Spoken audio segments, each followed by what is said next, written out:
So Andrew, we know that Taiwanese government want to develop creative industries, and we know that they have to learn a lot from UK experience.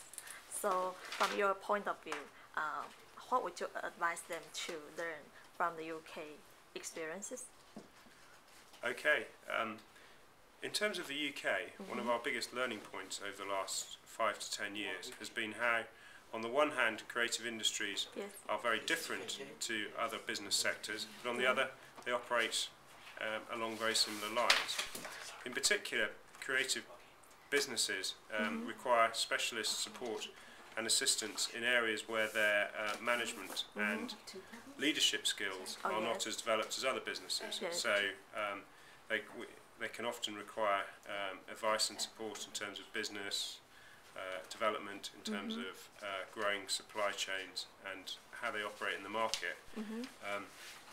But on the other, they require the same things as any business in terms of their work needs for workspace, their need for capital, their need for help in general business advice. So my advice would be that you have to understand there's both the specifics of creative businesses and also understand them as normal businesses as well that operate in a global market.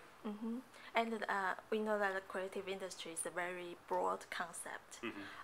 Would you suggest them to have different policy for different specific industry?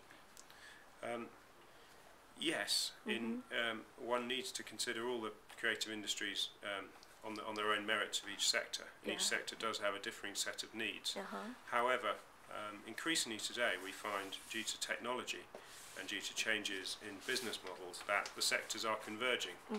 So that whereas it may have made sense to have a policy for music companies and a policy for film companies, now the sectors are much more blurred. So it does make sense to have an umbrella policy covering all creative businesses. So for the investment, would you suggest that they have different funds for different sectors in the creative industries, just like what UK does? My advice in terms of funds for the creative industries would be to focus, rather than focus on the sectors and and an overall fund, would be to consider much more about what the outcome of your fund is, and to think, do you want, what is it you're trying to achieve with this fund first? And once you have that goal, your goal set, I think then you can understand more about what businesses you need to invest in order to achieve that goal. Excellent. Thank you, Andrew. Thank you for your time. Okay, thank you very much. It's been a pleasure.